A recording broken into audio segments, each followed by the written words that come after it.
Yo, it's your boy Jay Besson, your boy Jarek Besson. Welcome back to the Straight to the Point podcast, season 3, episode 48. On today's episode, we'll be discussing 3 marquee matchups in the first round and talking about what has happened and what will happen in the future. All right, then in this episode, we'll talk about the NFL draft just for a little bit. All right, before we get into any of that, as always, I want to thank God for waking us up this morning, allowing us to talk about sports, on which something that we love to do. Without him, we would not be here right now. Real quick shout out to Tyrell. Could not make it tonight because he got a big test tomorrow. So good luck to him on that. And we'll see him on the next episode. All right, let's go ahead and let's get straight to the point. All right, so real quick before we talk about the 3 matchups we want to talk about, I want to update y'all with just the rest of the series that's happening in the NBA right now. All right, the Bucks and the Pacers played last night. And the Bucks are now down 2-0 to the Pacers. All right. We also had the Thunder and the Grizzlies play last night. The Thunder is now up 2-0. And then we had, of course, the Lakers and Timberwolves. About to talk about them in a little bit. Also, today, we have the Warriors and Rockets matching up. The Rockets took game one. They're up 1-0. And then we have the Cavs and the Heat. The Cavs up 1-0. And the Celtics and the Magic, they are also up 1-0. The other series I didn't name, we'll be talking about them today. That includes the Nuggets and Clippers and the Knicks and the Pistons. But first, we want to talk about box office. All right, this matchup has been getting a lot of buzz, and we want to break it down just a little bit. All right, game one caught everybody by surprise. The Timberwolves went into LA and gave them a nice butt whooping. All right, but then game two, Luka and Braun bounced back and they took game two at home. Now the series is tied 1-1. So, Jerry, just give us your reaction to the 2 games that you've seen so far in this series and what you will see or what you plan to see looking forward. I'm hey, what I said is coming true. This is not going to be a 5 game series. I know y'all love y'all little Shannon Sharp, y'all love y'all little sayings, and then ending it Lakers in 5. This won't be a Lakers in 5 because I know that Anthony Edwards is still destined for a big game that's going to lead to them getting a win. And especially with the fact that they got their job done in game one. They were able to really take over when it comes to home court advantage. They are going back into Minnesota, having 2 games at home, and then if they take care of business there, it goes back to LA, but then it goes back to Minnesota for a game 6. As long as they win at least one in Minnesota, there will be a game 6. And so I do know that this is they're a scrappy team, and we can see that. We saw that on Saturday. Now Saturday, I feel like was more so of the Lakers playing bad and the Timberwolves just playing great. They had a great night. Like there's nothing else that they probably won't play like this ever again in this series, and that's okay though. They went 21 for 42 from the 3-point line. If I'm not mistaken, I want to say you told me that was a franchise record in the playoffs. Franchise record in the playoffs for threes made in a game. But I know that if you watch tonight's game, they don't have to shoot 21. They don't have to make 21 threes.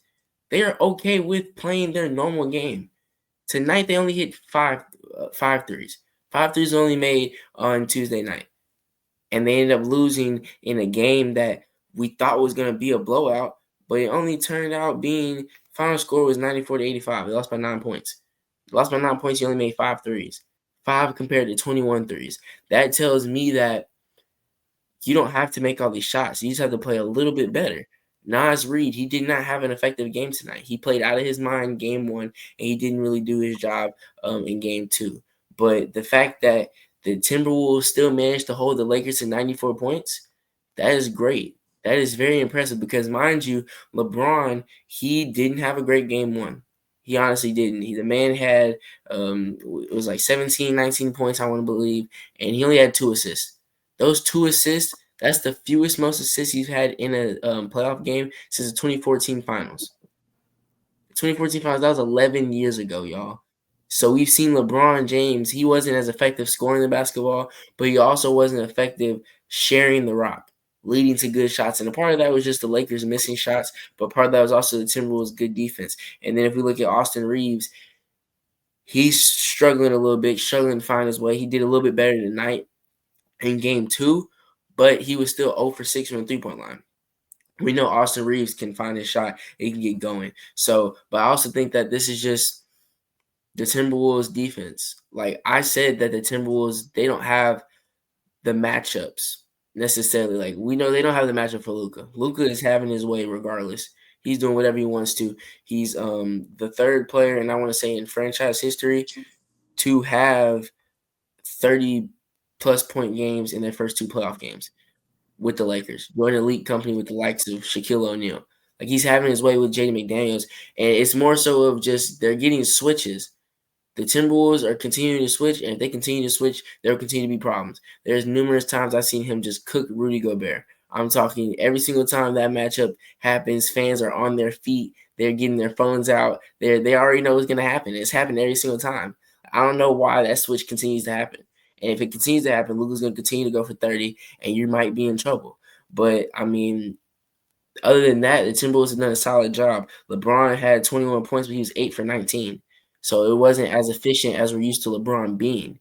So they're doing a pretty good job defensively, and they didn't have a good night at all when it came to shooting the basketball. I'm talking about Nas Reed had 9 points. Like, you expect more out of that. Mike Conley had 0 points. Mike Conley had 0 points. Your starting point guard went 0 for 5. Anytime somebody in your starting five has 0 points, it's going to be hard to win that game. So with Nas Reed not having an efficient night like he normally does, Mike Conley not putting up points on the board, I mean, it was a recipe for disaster. And I think that a good sign for Minnesota, you're going back to Minnesota. It's 1-1. You have 2 games in Minnesota, and you didn't play good tonight, and you only lost by 9 points. You held the Lakers to 94 points.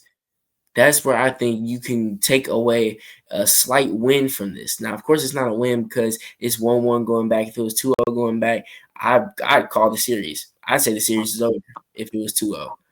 But the fact that you were able to prove that defensively you can limit the Lakers' success, you just have to come up with it on the opposite side. Like I said, Anthony Edwards, he's still destined for one of those big, big games. So y'all just wait. Y'all stay tuned. He's going to have one of those games that's really big. So I'm like I said, I still think the Lakers are going to win this series, but I think that Minnesota's definitely going to get at least one game in Minnesota, and it's not going to be in 5. Hey, you know, I was so excited to talk about this game because after the game on Saturday, right, game one, when the Lakers lost that big game, right, the final score was, I got it right here, 117-95. People blowing up my phone. Jay Bez, are you okay? Are you comfortable? Are you good? But are we not understanding that when I say Lakers in 5, that means I'm giving the Timberwolves a win. I didn't say the Lakers was going to sweep the Timberwolves. I didn't say that. The Timberwolves got to get a win in order for me to say Lakers in 5. But then what I say after that, I said, hey, that's cool. We just gonna win the next 4. Like, that's just, it just is what it is. You know what I'm saying? And tonight, well, last night, sorry, we took care of business. All right. So I want to talk about that game one specifically because that game one, Jared kind of he pointed out a little bit, but I think you sugarcoated it just a little bit. They had a great night shooting the basketball, and they shot 50% from the 3-point line. That is way above expectations, especially when you look across. I even looked across every game that Saturday. Nobody was really kind of close to 50% because that's really a good number. That's not normal, right? And that game was starring 2 players that played out of their mind, Nas Reed and Jaden McDaniels, and they're not going to do this again. Mind you, Jaden McDaniels averaged 12 points this year. Okay, Nas Reed averaged 14 points this year, right? In that first game, they had 47 points combined. We understand they had 50 points combined, guys. That's just out of this world, right? And the Lakers not having a good game, and 2 of their role players are having 20 plus points. It's gonna be ugly, right? So I'm not shocked that happened. But then last night, game 2 come around, and I said they're not gonna play this again, and they went out there and they combined for 17 points, right? So now I'm not saying they will come out with 17 points every single night because I don't think either one of them had a good shooting night. But we're also comparing that to what we saw in game one. Game one was just like top tier for both of them. Today was probably like close to mid to bad, right? So I think that we're going to see things closer to last night's numbers than we will see closer to game one numbers, right? And I was also surprised in game one because I think JJ Redick, first game in the playoffs with little shaky decisions because if you realize Anthony Edwards had 9 assists and a lot of the Timberwolves shots was open. There was a lot of open shots that first game, right? And clearly the idea was, okay, Ant is not going to beat us. So we gonna let everybody else beat us. And guess what happened? Everybody else beat them. I'm talking like transition threes. Like I'm sitting there watching the game, they in transition, fast break, they just pulling threes. Mike Conley, Jaden McDaniels, Nas Reed, they couldn't miss. Right. So whenever Jaden McDaniels, whenever Anthony Edwards had only like what 25, something like that. Right. I actually had it right here. What am I trying to guess? Anthony Edwards only had 22 points, right? But you had other players in 20 and like in the 20s. That's not gonna cut it. But last night, first of all, they didn't have that many open shots, right? I think JJ Redick understood. Look, Ant can do what he got to do. We're not finna let these other guys just have open shots and shoot the way they did in game one.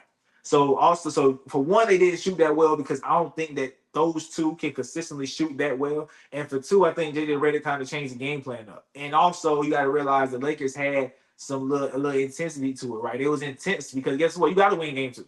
Right, you lose game two, now you down 0-2. So they wasn't allowing open shots. They was getting out there closing out. They was playing really, really well. They was crashing the boards, even though they're small. And then of course Luka did Luka things. Like Luka is averaging 30 something this series in the first two games. LeBron, LeBron is still not. Tonight he had 19. No, the other night he had 19. Sorry. And then tonight he had what? Do you have it put up LeBron's numbers for the night? for tonight? Well, last night, yeah. Last night, LeBron James had 21, 11, and 7. Usually I'm more organized than this. But yes, he had 21, 11, and 7. That's okay, right? But that's still not the LeBron that we expect in the playoffs. And then of course Austin Reeves still is trying to get in his groove, right? He's a streaky guy. He's a guy that when he gets his groove, it's gonna look really, really good. But up until then, it's not gonna look that great. So I'm talking. I'm not worried about it. I wasn't worried about it after game one. Let me tell you, I walked in the house and Jerick sitting there just smiling at me. Biggest smile on his face, just cheesing at me. Saying, you good? You good? I'm like, I'm perfectly fine. I said Lakers in 5 for a reason. All right? Look, Ant-Man, Boogeyman, Peter Pan. Lakers in 5. 4 straight wins, but end this thing back in LA, back in the crib. I'm 4 good. straight wins. I'm good. I I'm don't think you not believe that. worried. You I said think you what? just have to say that to keep your credibility alive. I don't think you believe that you're gonna get 4 straight wins. You have to go back to Minnesota because I asked you when you walked in the house. I asked you. You try to dodge the question so much. Did you expect y'all to lose game one? Was it even a possibility in your mind that y'all would lose game one? And you dodged that question so bad because you didn't. You didn't think y'all were gonna lose game one. So if y'all lost game one, just throw away the Lakers in 5 thing. Why? Be happy. Be happy that you won this game 2, and go ahead and take your series in 6. Maybe take it in 7. But just be happy with a series win and move on to the next round because this isn't a team that you can just play with. It's not. Like you I think that a big part of this was y'all underestimated the Timberwolves a little bit. Yes, they had great nights, but y'all underestimated them. Like you said, JJ Redick said everybody else go beat us because he didn't think they were capable of beating y'all. They showed y'all when we're given the opportunity, we're gonna do what we have to do. And like I said, we saw when the Lakers had their worst night, the Timberwolves had their best night. They were feeding off of the fact that y'all were having a terrible night. Game 2, the roles were reversed. The Timberwolves are having probably their worst night. And y'all didn't do what y'all were supposed to do. Y'all could never put them away. Did we win? You let that's okay. So it But guess matters in what? the playoffs. Guess what? Just like the Knicks and Pistons series, which it's flipped now because the Pistons walked off that court with the win. But just like in the Knicks and Pistons series, when the Pistons walked off that court in game 2, they were pleased with themselves. They were happy about what they just did. Part of it was because that's their first playoff win in 16 years. But they were also pleased because now the series is reversed. You put the pressure on the Knicks. Now it's different because I think that with the pressure being applied on the Lakers can handle it. I don't think the Knicks can. We'll get into that later. But I think that the Lakers can handle that pressure of, it's 1-1 going back into Minnesota. So Like I said, I still think the Lakers will win this series. That's not what But it sounded like. let's That's not stop what it this. sounded like. No. I do think that they will win this series, but let's stop this in 5 nonsense. That has to stop. That's not realistic, not anymore. Not after what we just seen. And like I said, Anthony Edwards, he's not playing his best basketball right now. I know that there's more to come from Anthony Edwards. He's played better than this in the Okay, playoffs. and it's more to come from LeBron James. Luka's not going nowhere. Luka gonna He's stay not for going anywhere. You're but so right. LeBron is eventually gonna get better than what he's doing. I 21, told 19, you. 20. I told you. I don't think this is the series where LeBron will be LeBron. I think this is the series where he might like you might have more nights like tonight. 21, 11, and 7. That is hey, you did your part, LeBron. Remember, you're 40 years old. You did your part.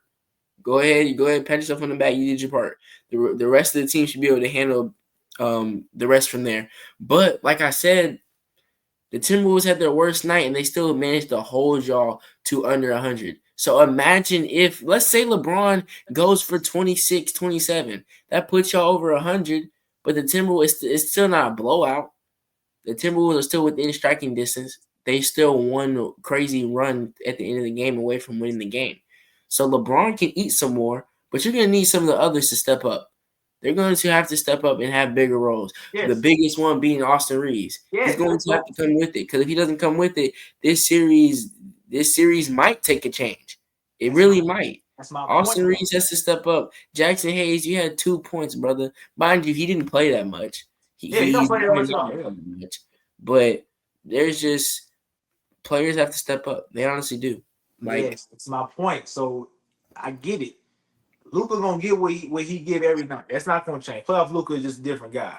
But LeBron and Austin Reeves also has not got their footing. So you're saying Timberwolves had a bad game tonight. I think Austin Reeves and LeBron James, to our standards, have not had a good game yet. To our standards. Like tonight, look, cool. Last night for LeBron was cool, right? It was 21, 11, 7, cool. But that's still not what we expect from LeBron in the playoffs. So because those two, number 2 and number 3 option, has not had their game yet, I'm comfortable because they're not gonna play this the whole entire series. That's not gonna happen. So, like I said, Ant Man, Boogeyman, Peter Pan, Lakers in 5. I don't know why it's so hard to understand. I gave them a win whenever I said Lakers in 5, but it's cool. Let's move on to the other LA team. This is Jared LA team right here. All right, the Nuggets and Clippers. The Nuggets sold game 1 at home, but then game 2, Kawhi Leonard had 39 points and gave us flashes of Toronto Kawhi. All right, and was able to tie this series up going back to LA. Jared, what was your reaction to the first 2 games, and also how do you see this series going moving forward? you were wrong. Say it with me. Say it with me. Say right now. Say I was wrong. I was wrong for now. For now. Why do you keep wishing injury on this man? I'm You not gotta wishing stop. nothing. Yes, you are. But you keep talking about it. You're trying to speak it into existence. The more you talk about it, it's like, oh my gosh, like, come on, dude. Chill out. It's okay. We understand. No, but But yeah. no, you said Go what? ahead. Go ahead. Go ahead. This this is exactly what I expected. Like, I expected this series to be close. This is one of the series, very few series in the whole entire first round that I can see going 7 games. Like it's like I said, Kawhi Leonard. If you've been watching since he's been back from injury, you see how much more comfortable he's been looking over the past month of basketball. He's only played 30 something regular season games, and a big thing that I've realized is, and a lot of people have brought this up, when you don't when you play less and less games every season, you shouldn't be able to maintain your level of excellence. You should be declining because you're not. You got to play basketball to get better. You have to play basketball to maintain that level that you're at. Kawhi Leonard, we're missing games. We're missing over half the season almost every single year. And we saw what we just saw the other night. Like you said, when Kawhi Leonard was doing his thing, I texted you. I said, "This is out here looking like Toronto Kawhi." And I love it. I love to see it because, like I said, I try to tell people this Clippers team, they're not a pushover. I said they have a chance to spoil somebody's playoff hopes, and the chance is very much still alive. You're once again, this is another team. Be proud of what you just did. This is a good Nuggets team, and it's 1-1 going back to your place. 1-1 going back to your arena. Now you have flipped home court advantage. You made things so much more difficult for the Nuggets. The Nuggets already aren't playing the best basketball, I think, and you're found a way to steal a game. You steal a game on the road, and then you defend your home. One of my coaches, that's one of his favorite sayings: protect home, steal games on the road. You steal games on the road, you will find yourself being successful. And they managed to steal one. They got one. And my thing is, the Clippers could have had the first one, but their turnovers are killing them. And when I say turnovers, if you watch the games, these aren't turnovers where, okay, let's get back and play defense. These are turnovers that are leading directly to free points. I'm talking free layups, free like it looks bad. And then there's also turnovers in key moments of the game. Big moments of the game, like in game one, when Kawhi Leonard got the ball hit out of his hands. Like that was bad. It was sloppy and it ended up costing you the game ultimately. So if they can eliminate their turnovers, I think these games will be a lot different. Like you see them come out and you see them have this lead. In each of these two games, they've had a lead at one point, and it was a very good lead where it's like, okay, all they have to do is just take care of the ball, keep doing what they're doing because they were scoring. That's one thing that I've noticed about the Clippers. They're not having trouble scoring this series. In these two games that we watched so far, they're not having problems scoring. Like James Harden, he's getting what he wants. He's getting a good straight line drive with his left, getting to a floater. That pick and roll with him and Zubac, that is deadly. That is deadly because of James Harden's ability to pass the ball and his ability to be able to score. And so the way that the Nuggets have tried to defend the pick and roll is they're trying to trap James Harden. He still finds a way to get the ball to Zubac, and then now you're rotating and trying to recover. And a couple of times it leads to Zubac dishing it down to the man that's cutting. I mean, the Nuggets have found a good way to minimize what Zubac can do once he catches the ball, but that pick and roll is deadly. And James Harden, he's knocking his three ball down. That is what he's doing. Like he's scoring and it looks good. Like he's giving us flashes of Houston Harden. I don't look like that. He's giving us flashes of Houston Harden. Game one, I was sitting back and I was like, oh, this man looks like he looked back when he was in H-Town. That is what I saw. So I think that with him playing like this, if he can keep it up, which I think he will, because in other playoff games, we've seen him have big games, like big numbers, a lot of points, but he wasn't efficient. Like it was a lot of like it didn't look the same. And then of course there was a lot of free throws. This here is him scoring like he was scoring in Houston. And that's why I think he can continue this level of play. Kawhi Leonard, he can continue this level of play. He's getting whatever he wants. It's just about it's literally him in the rim at this point. Him in the rim. That's all he sees when he shoots the ball. That's what it looked like the other night. Him in the rim. Whoever's guarding him, he can't see their hand. It's him in the rim. Norman Powell. I even told you after the first game. Norman Powell, he disappointed me in the first game. He didn't have a good game at all. And I think that is ultimately what also contributed to them losing. If Norman Powell would have stepped up a little bit more in game one, scoring the ball a little bit more, which is what they mostly need him to do, this series could be 2-0 right now. It really could. The Nuggets, they better be glad that the Clippers kind of broke down at the end of the game, or this series could be 2-0. But I think that Tyronn Lue's done a great job of having this Clippers team prepared. They're not backing down at all. They're not. I see there's times where we have little guys guarding Nikola Jokic. They're not backing down at all. They're trying to deny him the basketball. He catch the ball at the top of the key. They're guarding. They're playing defense. I think that this is like this Clippers team. They're hungry. They're playing like they have something to prove. And I like that. Now on the Nuggets side, I'll give some props to the interim head coach. He's doing all that he can. There's still moments where it's like Mike Malone would have done better, but one thing in particular, Michael Porter Jr. was not having a good first game at all. If you watch the game, you know the first game he wasn't doing what he normally does. And he set him down.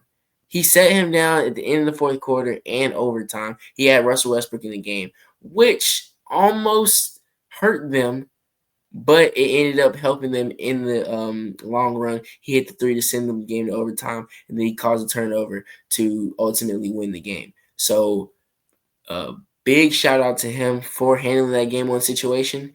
But if this goes to a game seven, and this is left in who can make that adjustment, the Nuggets might be in trouble. So I think that knowing the way the Clippers have played on the road, the Nuggets might want to prevent this one from going seven, or they might find themselves in some trouble. Okay. I think for this series, I either had this going 5 or 6. I want to say I said 5. That's what I want to say. It's so bad. I want to say 5. And I'm not worried. I think first of all, my apologies. Wait. So My you think apologies. they're gonna win four? You think they're gonna win three more, like three straight, five? I'm gonna They're tell you gonna why. win both in LA, and then Hmm? ending in. Yeah. I'm gonna tell you why. I'm gonna tell you why. All right. I might have said 6, but I'm gonna say 5. Just in case I didn't say 6, I'm gonna say 5. First of all, Kawhi Leonard. Hey man, dude, you're hooping, my man. You're hooping. 39 points. Hooping. You could not miss. You could not miss. And I have never, ever on this episode ever questioned his ability. I've never questioned that because we know who Kawhi Leonard is. I've questioned his availability. And that's still, as much as you want to say, stop bringing it up, it's still floating in the air. No, it's not. From Yes, what it I've seen, is. that man is healthy. I think every other playoff series he hasn't been 100% healthy. I think he is finally 100%, if not maybe like 95, 92% healthy. These other playoff series, I think he was around 50% and he just couldn't go. I think, and something that one of the commentators brought up, he looks like he's lost a little bit of weight. He looks like he's slimmed down a little bit, but he's still strong like we know he is. So I think he's really gotten his body ready for this moment. He still has something to prove to people that he's still Kawhi Leonard. He still went on that great, crazy finals run. Watch. He plays all the games in this series. Whoa! Don't we have a little wager going? We might have We bet that have a he little might wager win this going. series. And if we did have a wager going, then I'm still comfortable and you should still be uncomfortable. Like I said, two games was the minimum. That's the minimum. He gonna get. I said he might give you 2 games, but we gotta work. You're talking about a 7 game series. We gotta worry about 7 games, right? But I don't think it's gonna go that far. But like I said, I gotta give my credit to Kawhi because I was wrong. You right. He played more than 2 games. That's my bad. So that's what. That's 6 games in his past 3 playoff appearances. Congratulations, my brother. Right. That's my that's my bad. All right. But I think the Nuggets lost that game. As great as Kawhi played, I think the Nuggets lost. And here's why. All right. Normally, well, the Nuggets had 20 turnovers to begin with. Right? You're not gonna win any game in any sport if you have 20 turnovers for crying out like that's pretty bad basketball because you gotta take care of the ball. And then normally when the Nuggets lose a game, I think the statement that we would all say post game is Jokic didn't have any help, right? That's not what we would say. I think normally if the Nuggets lose any game, it's because Jokic did not have help. His guys did not step up to the moment. But if you look in the box score for this game, Aaron Gordon had 14 points. Russell Westbrook had 14 points. Michael Porter Jr. had 15 and 15. Jamal Murray had 23. Everybody was getting their points, right? But Jokic had, I'm giving flowers first. He where is that? Just had he was 26, 10, and 12, right? So he had triple double, 26 points, but he had 7 turnovers himself.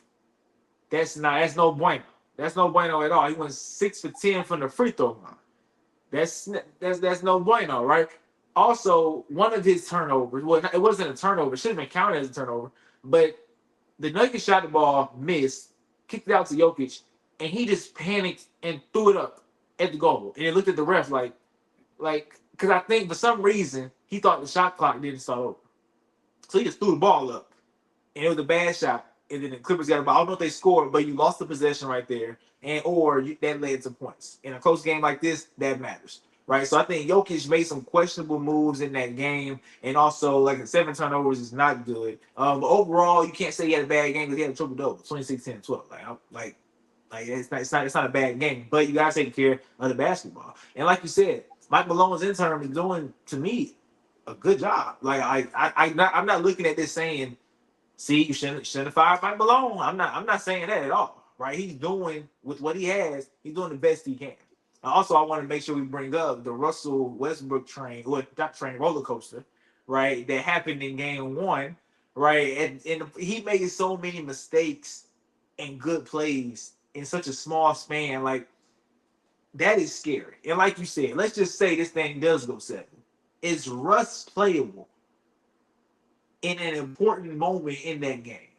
Like let's just say Game 7 go to OT. Can you put Russ like that's for an interim head coach? That is a huge that's a huge problem to deal with. Like I said, Russ gonna bring you positives, but he also gonna bring you negatives. Like he in the game in the first game, I remember he made the three to tie it up in regulation, right? Then at the end of the game, he couldn't get the shot off at the end to win the game, right? They got, right. They didn't get a shot off, and the clock went out, right? Then in overtime, I think they was up and he drove and he just went to the basket and threw something up. Like it wasn't a smart play. Luckily, Aaron Gordon got the rebound and got fouled, was able to shoot free throws. Right, that was a bad play, could have messed up the game. And then at the end of the game, he had a deflection that ended the game. Right, so like it's a roller coaster with him, and you just pray that the last play he makes is a good one and not a bad one. That can be the difference between you losing and winning the game. And not gonna lie, the Clippers keep leaving Russ open. He done found a little spot in that corner. He's making his threes over there in that corner, right? So y'all keep messing when y'all want to. But one thing that Ty Lue said that I want to end this segment on that is 100% true. And he's smart with his words. Because he said if, and only if. Well, he ain't say only if, but he did say if we have a healthy Kawhi, we can win any series. You notice Ty Lue ain't say, hey, we got Kawhi, we can win any series. You know why? Because it's looming over his head. He knows. He knows what I know. I can't get comfortable. I can't get comfortable. That's why he said if. Keyword is if. If we have a healthy Kawhi. Because he knows at any given moment, something can happen. Not wishing nothing on the brother. He's playing great. He's giving me flashbacks. It's like I'm watching Toronto Kawhi right now. But let's just be real. Like if I'm a Clippers fan, I'm praying every single night. Right? I'm praying every night that the man can make it through this series. All right. Let's move on to our other marquee matchup. What we think is a marquee matchup is the Knicks and the Pistons. All right. The Knicks was able to win at home. They went on 21-0 run to kind of blow the game up. And then in game 2, the Pistons got their lick back in New York and won. All right. Their first playoff win, Jerry said, like 16 years, something along that line. All right.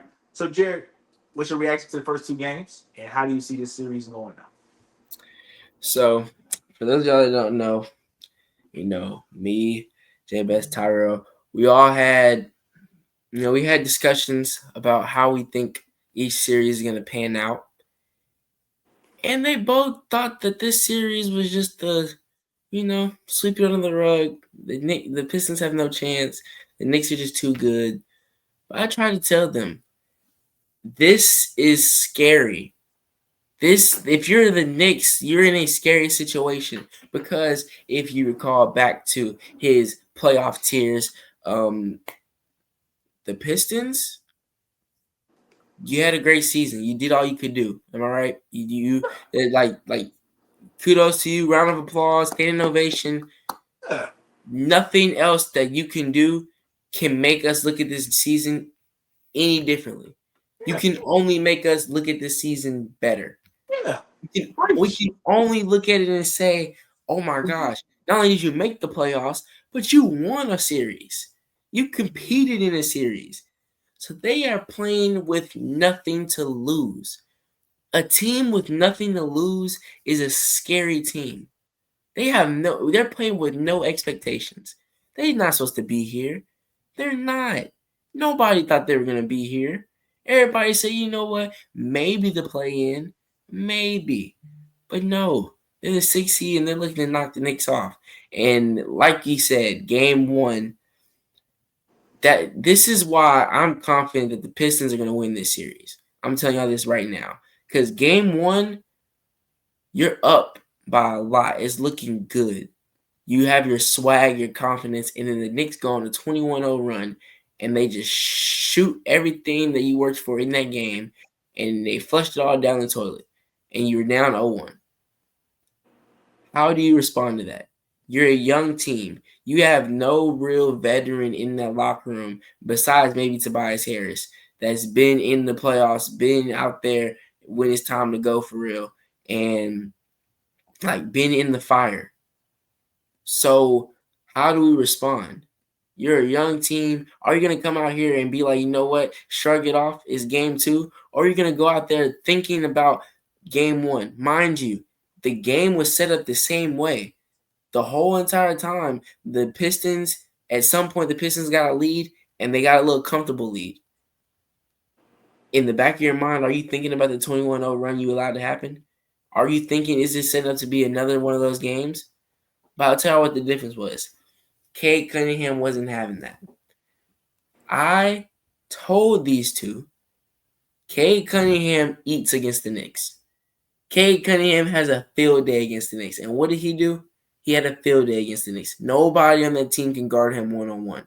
Nobody. Whenever they set that high ball screen, and Cat has to step up because, mind you, Cade Cunningham can shoot the three ball now.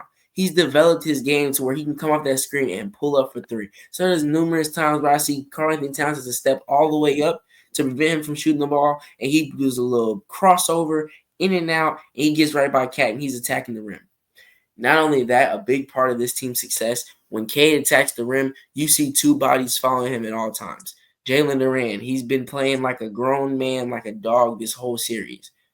Asura Thompson, he's pitching in. He's crashing the glass. And then Malik Beasley, he's playing great basketball. Like, he's hitting shots that they need him to. Game one, he was really like, that was really his game. So, all this to say, I think the Knicks are a little scared right now. When the Pistons won that game too, they walked off the court with some swagger, with some confidence. They have home court now. They control the series now. They dictate what happens now. So now you got to go back to Detroit, play 2 games, and it's not like, you had an easy win when you won your game 1. No, you had a miraculous comeback at the end. You haven't played good enough basketball to put yourself in the situation to win when it comes to playing the first 3 quarters. Your first 3 quarters of basketball hasn't been good enough, New York. And I'll tell you this, Detroit playing in Detroit, if your first 3 quarters of basketball isn't good, you're not going to win. You're not going to be in a position to win. It doesn't matter what you do in fourth quarter. You're not going to be able to. Because game 1, the Pistons, they're still nervous. They still have jitters. Not only are you in the playoffs now, and this is big boy basketball, but you're also on the road, in the Garden. So I think that, the moment and the emotions and the intensity got to them a little bit. But now you're going to Detroit. You're going back to play in front of your fans. The fans that they've been itching for a playoff run for a long time. I think Cade Cunningham is going to get the job done.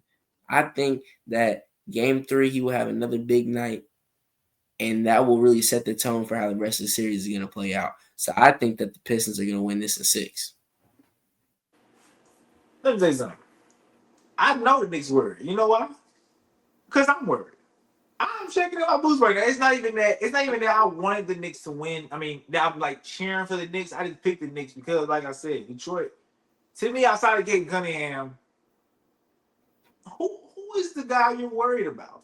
Right? They don't have a guy. They have like guys that's combined into one. Like Dennis Schroeder is playing some really good basketball for the Pistons. Right? Malik Beasley pitches in for the Pistons. Tim Hardaway Jr. pitches in for the Pistons. You got Jalen Duran. Like those guys are not guys that you fear individually, but as a group, they're playing pretty good basketball under Cade Cunningham. I think in the first game, Cade Cunningham was new to the spotlight, right? This is the playoffs. You ain't never felt this before. This is playoff basketball. He ain't had that good of a game. But then the second game, he gave you 30 plus, right? So now he's getting comfortable. That's a problem, right? It's a problem. You can honestly low key argue, if I think about this right, that he is the best. You can argue he's the best guard in the East. Wouldn't be mad at it. Could you or could think about like Tatum is not a guard. Wouldn't be mad at it. No, he's not a guard. They're not guard. So you would compare him like Jaylen Brown. You would compare him to Donovan Mitchell. You would compare him to okay, I won't put him above Donovan Mitchell, but I say second for sure because I can low key put him over Jaylen Brown. Straight up skill, right? Straight up skill. Put Jaylen Brown. I'm not gonna lie. I'm taking over Jalen Brunson. Like I'm not like Jalen Brunson. I've really gotten sick of Jalen Brunson over this past couple of games. All right, because the shooting fouls that he's drawing is ridiculous. I think the NBA needs to look into this just a little bit because, like, you see Luka do it too, but Luka's don't look as bad as Jalen Brunson. Like Jalen Brunson will pump fake, you kind of jump out. He will go into you first, then shoot. That is to me, that's not a foul. I'm sorry because you're not doing a natural shooting motion, right? If you go take a normal shot and I undercut you, that's a foul. If you take a normal shot and I make contact with you, that's a foul. But if you to make contact with me first, then go up and shoot, that's crazy. Luka does it, but it looks more like Luka kind of jumps and go into you as he's shooting, right? Versus Brunson just leans in, gets the contact, then shoots it. That's me. That is whack. That is weak. I don't like it. And I'm starting to not like Jalen Brunson just a little bit. All right, but I think that the problem why I'm so scared about this series, if I'm a Knicks fan or if I'm the Knicks, Jerry, you know the Detroit Pistons only made 6 threes in that game. They only made 6, and one of them was Dennis Schroeder's 3 at the end that put them up by 3, I believe, when the game was tied. Mm-hmm. Put them up by 3. So they only had made 5 3-pointers leading up to that point, and you couldn't beat them with only 6 3-pointers. That's bad. Like, that's bad, especially in today's game. That's not good. If a team can't hit more than 6 3-pointers, they have no business winning a basketball game, let alone a playoff basketball game. And you lost this game. Also, Carlton Towns, where were you at? The Lakers, for example, the Lakers Timberwolves game, they hit 5 threes, and you see they couldn't win the game. Blown out, and they got blown out. Also, the Timberwolves, of course, had a great game, but still, they had no business winning that game. The Pistons did it, and they won. Right? Carlton Towns, where are you? Where are you at? Because the reason why they made the Julius Randle trade is because of availability, I think. Right? Julius Randle, a lot of times, was hurt in New York, right, and was not available. Last year in the playoffs, he was not available, right? Now they traded for somebody who's available, but he's not available. If that makes sense, he's physically there, but mentally, I don't think nobody at home. I think that it's empty up there because he's not attacking. He's not being the Carlton Towns that we know he can be and that we've seen throughout this regular season. I'm not understanding. He should be eating out there. He had 10 points in game 2, 23 in game 1, which is solid. Right? But I don't think they brought you here for 23 points. They brought you here so you can be that guy that can step up with Jalen Brunson. Brunson's hooping. Brunson had 30 plus both nights. Brunson doing his thing. Once again, still not a fan of how he playing, but he getting his 30 points. Right? But Carlton Towns, you had 10 points. I'm not in 33 minutes. Right? You're not just a starter. You are the second best player on this team. 10 points is not good enough. He went 5 for 11. Right? And then in game 1, he went 10-14. He had 23. That was solid. But when you look at the overall scheme of things, in the first game, even with the 21-0 run, the game was still fairly close. Like you had this historic 21-0 run, and the game was still close. They was down 8 with a minute and 5 seconds left. I think that was kind of not garbage time because they was never up by that much. I don't think. Right. So you did all that, and the game was still manageable for the Pistons. Then in game 2, the Pistons have a bad shooting night. And they win. I'm not gonna lie, this is bad. This is bad for the Knicks. It's unfortunate. Once again, it was no shade to the Pistons. I just thought that the Knicks, having playoff experience, having guys been here before, having playoff experience coach, right? Overall, you would even say they have a better team than the Pistons, right? Yeah. But it's not adding up. I'm not the kind of person because first of all, I don't like overreacting to game 1. Game 2 is you can kind of start reacting. Game 3 and on, now it's time to react, right? He's getting closer and closer to that 4 number to winning 4. But hey, after 2 games, I'm not confident even after your win because the Pistons lost a moment. They didn't lose a game. They lost a moment, which was that 21-0 run, right? And then they won a game. They haven't lost a game to y'all yet in my eyes. They just lost the moment that cost them the game, and then game two they beat y'all. Now they're going back home, like you said, with swag, with momentum. This can be problematic. It can be. This can be a situation where y'all went and traded 5 first-round picks from Mikal Bridges, right? Y'all traded Julius Randle and Dante DiVincenzo, who I think y'all should have did everything y'all can to keep him. Y'all got rid of them for Cat for what? A first-round exit? That's not, and y'all healthy, right? There's no injuries right now. That's no bueno. That's no bueno. All right. But let's go ahead and let's move on to the NFL draft. All right, y'all. The NFL draft is in actually tomorrow. All right, the NFL draft is tomorrow. All right, one of the biggest nights in all of the NFL, and we are going to give y'all a match made in heaven. All right, a player that we think would fit perfectly with a team that we think should draft them. Jared, you up first.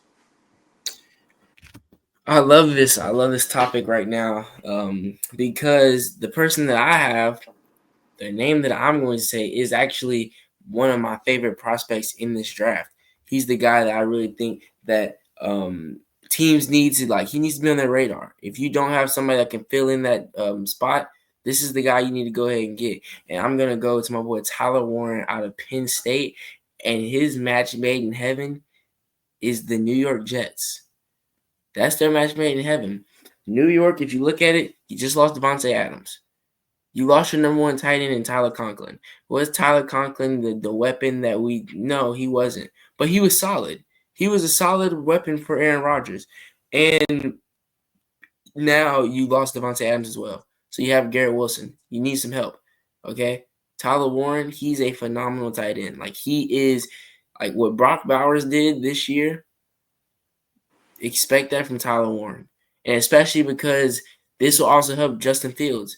Justin Fields, although he is what some people might call a vet now, he hasn't had veteran time on the field, I don't think. At least time that matters. Okay? Like I said, the whole situation with Chicago, I don't blame that on him at all. They did nothing possible to get that man some type of help, whether it was offensive line, whether it was weapons. They did nothing to help that man out. That franchise is basically banking on him to fail. They go and get all this help, and then you trade him away for a bag of chips, and then you draft Caleb Williams. All that help that you got for Caleb Williams, but you couldn't do anything for Justin Fields. So I think that the Jets need to do that for Justin Fields. You lost Devontae Adams. So bring in a big play waiting to happen. I love Tyler Warren's game. He's one of those Travis Kelce types. Like he's really effective in the passing game, and you can put him in so many different spots, and he can block. He is willing to block, which will also help your running game with Breece Hall. I know that you at least used to like Breece Hall a lot. You were big on Breece Hall, especially his rookie season. Then he ended up getting hurt, and he's been a little slow getting back into it. He had around 800 yards this year, I believe, which is pretty good. 2 years removed from a major injury, that is pretty good. Like I'm not even gonna lie to you. So I think that he can also help with that running game. The O line has been a little bit shaky, so he can help in the running game aspect, and then having Justin Fields, who, if the O-line is still shaky, a mobile quarterback who can get out of the pocket and still look downfield, he will find Tyler Warren down the field a lot. And I think that having Tyler Warren at tight end, Garrett Wilson on the outside, that can really help this Jets offense and Justin Fields, because look at what Justin Fields did in Pittsburgh. When we be honest, Pittsburgh really only had one real weapon that posed a threat, a tremendous threat. Pat Freiermuth, he's solid, he's good, but he's not somebody that's going to make you turn on the film and you're keen on that guy.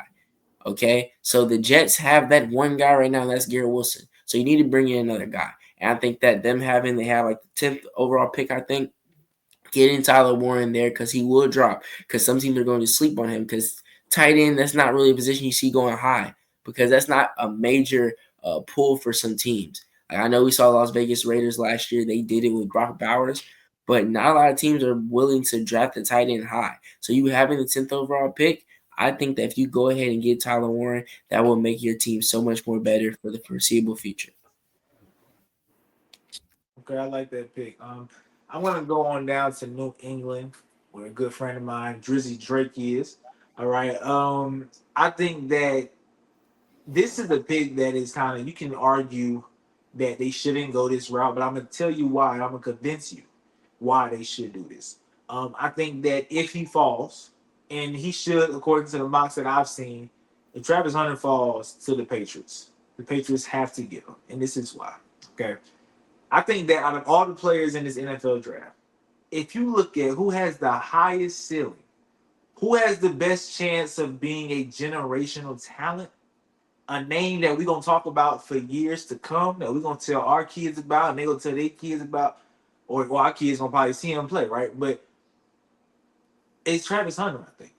Like Abdul Carter to me is really, really good. Like I think he's gonna be the big deal, the next big deal for edge rushers, right? But I think Travis Hunter just has that higher upside because he's the only player that we've seen since when that can play both sides of the ball. And is actually really good on both sides of the ball. Right? Like we can't think of the last person we saw doing that in the NFL, right? And a few names that do pop up, think about how great they are. Deion Sanders, right? He didn't come in playing receiver, but eventually he played receiver and corner for the Dallas Cowboys, right? So those people that can do that, they're special because everybody can't go both ways. You know how many snaps Travis Hunter was playing in college? A lot, right? And he was able to stay healthy as well. So I think that with the Patriots, I know people are saying they need the O line, right? Get the O line, get the O line. I think that they did make a signing or two for the O line in the offseason for free agency. But I think you can also draft one late because I will not pass up on Travis Hunter. I believe in two things. You draft what you need, right? Needs come first. You got to draft what you need. This is why I've been dogging the Atlanta Falcons over the past couple of years. They have not drafted what they need, and look where they are, right? I think that with this player, though, who I think has the biggest upside out of, like, think about the last couple of drafts. Who do you think has a bigger upside than Travis Hunter? Who would you put in that same conversation with Travis Hunter over the past couple of drafts? There's not really anybody you can because of his ability to go both Both. ways. But you can go both ways. So I just feel like if I'm a Patriots owner, GM, whatever, I'm like, we can't pass up if he does fall. I've seen some people say Cleveland might start to snatch him, right? But I have Drake, and this is also feeling a need because you have Stephon Diggs, but what is Stephon Diggs really going to bring, right? He just got hurt last year, right? Who knows if he's gonna be level headed? We know how he is on the sideline. You're gonna be the Patriots not winning nothing this year, so are you gonna be able to keep yourself together for this team throughout the whole entire year? You don't know, right? And he's a little older in age. Could a drop off be coming soon? That's not your answer for the future. Stephon Diggs is not. But Travis Hunter can come and be a very good option at receiver. So now Drake has Stephon Diggs and Travis Hunter and those nobodies he had last year that he was trying to get the ball to, right? And then on defense, because Travis wants to go both ways. He said, if I don't go both ways, basically he don't want to play, right? On defense, you have Christian Gonzalez, who is a top 5 corner in the league. He gonna take the number 1 receiver. If you want Travis to go both ways, which I think is still hard to do in the NFL, right? Especially because of how talented these receivers are today. Like, I just can't see you going out there and have, for example, against the Rams, right? Christian Gonzalez will be guarding Puka. You're going to be guarding Devontae Adams. Like you're going to have yourself a day trying to guard him, but not many teams have 2 crazy number 1 receivers like that, right? So I think that Travis Hunter being on defense with Christian Gonzalez, he'll be taking the second best receiver. So the load won't be that bad depending on who you're going against. Because like I said, most teams don't have a number 2 receiver that you're like, oh my God, he can kill us, right? So I think that this is the match made in heaven. You're feeling need on offense because you need a weapon. Drake is special. I'm telling you, he's special. And I think that he is going to be better than Caleb Williams still. So you got to give him weapons, people to get the ball to. Travis Hunter feels that. And defensively, outside of Christian Gonzalez, I don't know another corner on that roster, right? So he will be filling that number 2 spot at the cornerback position. And if he does, what? Didn't they just sign Carlton Davis? I'm not mistaken. They did. I missed it. But I can tell you right now, 'cause I'm actually looking at the transaction history. I want to say they just signed Carlton Davis. No, I don't see it. Now I'm just gonna look it up because it's not on the ESPN transaction thing. I know he went to some team. I could be wrong because Nope. I want he went to It does. It does. It does say the Patriots. yeah, he went to It the does. Patriots. Yeah, it does say the Patriots. So boom. Now you can put him out there when you go in nickel. You could like that. You have options, right? You have options with Travis Hunter, and I think that a generational talent like that, I'm not gonna pass up, especially if you get the four. Because in most drafts, a player like this, he's not getting past four. When you look at the top couple teams, they don't really need Travis. Like the Browns, bro, you don't have a quarterback. How you gonna get Travis Hunter? You don't have a quarterback, right? Now defense, you have Greg Newsome and you have Denzel Ward. Both corner I think are better than Carlton. Now, Carlton Davis is a nice fill-in corner, right? But I think Travis Hunter has a better chance of playing with Carlton Davis and Christian Gonzalez versus with Greg Newsome and Denzel Ward. So I think that this is the match made in heaven. And if I'm the Patriots, I'm going to make this move 1,000%. The other option would be like if they got Abdul Carter, I'm not mad. Right, I'm not mad because you know what I'm saying like it's Abdul, but Abdul to me shouldn't fall to four. If either one of these players at four, I'm snatching. Period. If I pick between the two, I'm gonna pick Travis Hunter. All right, but that is I it. like that. Yeah, what? I like that one. I still think they need a go offensive lineman, personally, just because like Will Campbell, he is like he looks like he's gonna be a dog. He looks like he's gonna be that guy, almost like a Panay Sewell for the Lions. So I think that it would be good to have him, but I can't see them having Travis just because of his upside. His upside is so crazy. Like you said, like he's clear cut number one in this draft. It's just about getting a nice fit for him. I think that personally Cleveland's going to go Abdul Carter. I've heard a lot of talks about them liking Abdul and having Abdul on the other side of Myles Garrett. I'm not going to lie to you. I'm scared. If at number two I hear Abdul Carter, I'm gonna be shaking my boots a little bit because Broderick Jones, you got to put your big boy pants on and you got to get out there and block. Because not whoever's that quarterback back there, especially if it's Aaron Rodgers, when it comes playing the Browns, he's going to have himself a long day. But yeah, I like Travis Hunter going to the Patriots. I do. Yeah, and like I said, it's only so many. Like you said, it's about where he goes and where he fits, right? If you want to play him both ways, to me, I would only get him if I have a number one corner. I don't want him guarding the best receiver on the other team and running routes on the best corner on the other team. There's no way. Like I was talking to my friends about this whenever we was first talking about Travis Hunter when he was in college. Like imagine going against the Jets and having to guard Garrett Wilson and then having to be guarded by Sauce. Like that is a long day. There's no way he would get through that game having a successful game. I just don't see it happening. Like you're great, but come on, that's a big pill to swallow. If you got to be guarded by a really good corner and have to guard a really good receiver, like that's a lot to ask. So I feel like the Patriots only work because of Christian Gonzalez and because you got sensational talent in Drake May. All right. But the NFL draft is tomorrow. Make sure y'all tune in for that. Also, tomorrow I'll be giving away my Travis Hunter college jersey. All right. So one of the winners on TikTok. And then, like I said, like I promised last week, I'll be dropping a video on Instagram for our next jersey giveaway. Once again, hint, hint, the Don Dollar of the NBA. All right. That's it from Straight to the Point podcast. All right. Make sure you check us out on Instagram, TikTok, Facebook. Also, check out Tyrell on Twitch at Young Real Streams, I believe. Yeah, at Young Real Streams. All right. But it's your boy Jay Best and your boy Jared. We out. Much love.